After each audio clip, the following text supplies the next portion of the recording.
Tiki fans, we are back properly on the Tiki journey. We've spent a couple of weeks sort of playing about with agricole and those style of cocktails, but we're properly immersing ourselves back into Tiki.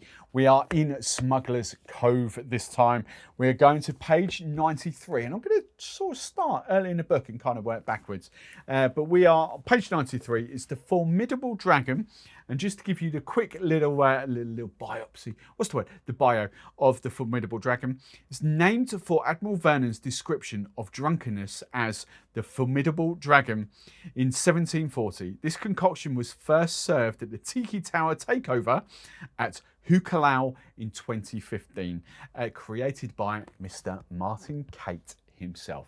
Let's dive into the recipe. So this is going to be a flash blended cocktail. We've got 9 ingredients. I'll talk about the rums in a second, and I've got something exciting to kind of tell you as well. So, but we'll sort of talk about the other ingredients first.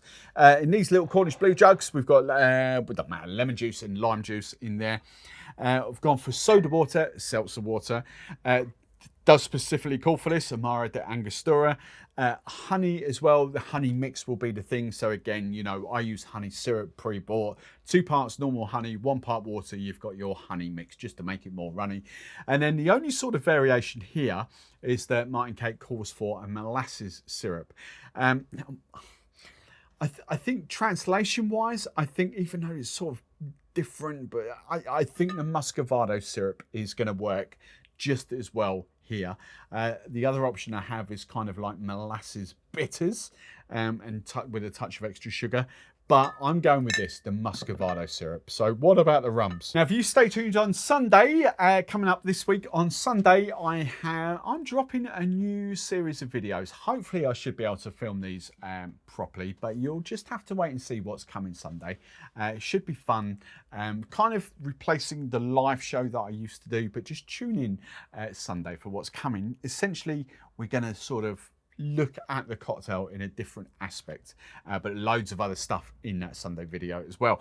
But the rums he calls for, let me just get this. So blended aged rum. So firstly, I've gone for that Appleton 8-year-old there to kind of give me that, I'm thinking with that Jamaican sort of vibes.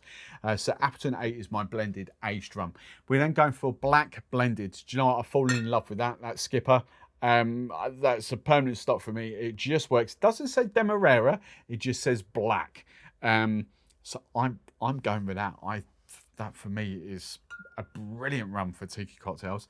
And then we've got pot still, lightly aged overproof. So I didn't want to go what's it called, Ray and Nephew.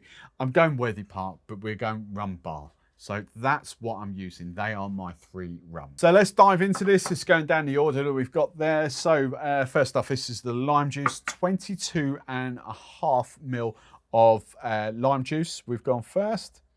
Here we go, 22.5 ml, as I say, blended, flash blended cocktail.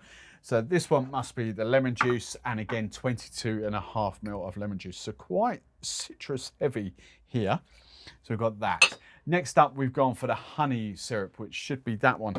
15 ml, half an ounce of honey syrup. Remember, this is pre-bought. I like pre-bought. It's just fat-free for me. I'm all about that. So 25 ml of that. 15 ml of that. Molasses syrup is up next. I'm pretty much assuming it'll be roughly in the ballpark of a similar taste profile, but 22.5 ml of that. There we go in there. So next up, the Amaro de Angostura. Oh, love this stuff. This is amazing stuff. Where are we? 15 ml of this. Just think a liqueur version of Angostura bitters. So 1.5, oh, bang on the money. 15 ml, half an ounce of the Amaro de Angostura. Now we go for our rums. I think we're pretty much, yeah, we're onto that one. So 45 ml, 1.5 ounces of your blended aged rum. So again, I've gone Appleton 8-year-old, 45 ml, 1.5 ounces there. And the next one is a black blended rum, 30 ml, 1 ounce. Skipper, so cheap as well, but it's a great rum. 30 ml for that, especially in Tiki cocktails. I think it's fantastic. And then 7.5 mils, let's go back to this one, 7.5 mils of pot still lightly aged overproof. All right, so 7.5 mils. We've automatically gone 10 in there because I'm heavy-handed. That should be enough. There's about... Woohoo! Oh, that with the molasses here. Oh, that's quite tasty. Right, we now want 18 ounces of crushed ice, and then we're going to flash blend. Right, and there we go. Literally 10 seconds or so. Flash blended on there. And just for reference, 18 ounces, we've got it. I've just done 2 scoops of that, of crushed ice in there. Now, the glass, if I give you a close-up of that, if we're on that camera, yeah, we should be there. So it's a brandy snifter that they call for. I was going to go in for a Tiki mug. I've got Tiki mugs down there, but do you know what? I'm going to mix and match. I know some of you want to see the glass, to see the cocktail. This ain't going to be a great colour, I'll be honest. That's why we kind of use Tiki mugs in full disclosure. But, you know, some weeks I'll rock out Tiki mugs, Tiki mugs. Other times I do glasses. So, just going to pour that in there. Are we a little bit close? There we go. Now, I haven't been on to my fruit and veg people, my flower people this week. So the garnish for this is an orchid, but what I have got is plenty of mint on there as well. So I've got the whole mint bouquet. And then I think because it's me, we have got the whole dehydrated dried lime, faff-free, long life, shelf stable.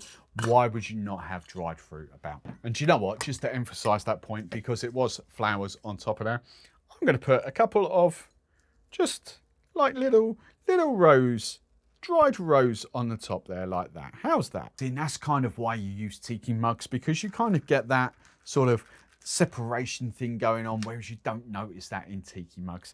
Anyway, what are we scoring this? Holy hell, that is beast mode. That is flipping delicious. The molasses syrup, or what have I used? Muscovado syrup, brings a whole... Do you know what? I rarely played with that.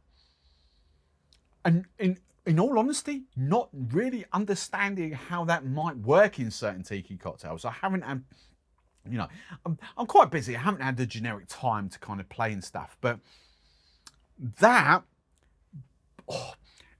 as it finishes off, the rum is there, but that just works beautifully with the Amaro, the Angostura de Amaro in there. You've got a lovely citrus kick. Like, where are we? 45 ml of citrus. You don't kind of lose it at all. It's kind of there. And do you know what? I've just realised I don't actually think I put the soda water in here. I don't need it. Yeah, I'm pretty sure I didn't put the soda water in. I love that, how it is. That's going to be interesting if I sort of dissect it. You'll have to tune in on Sunday to see what we're doing. But that, if I'm going to score that out of 10, I'm giving that a strong 8 out of 10.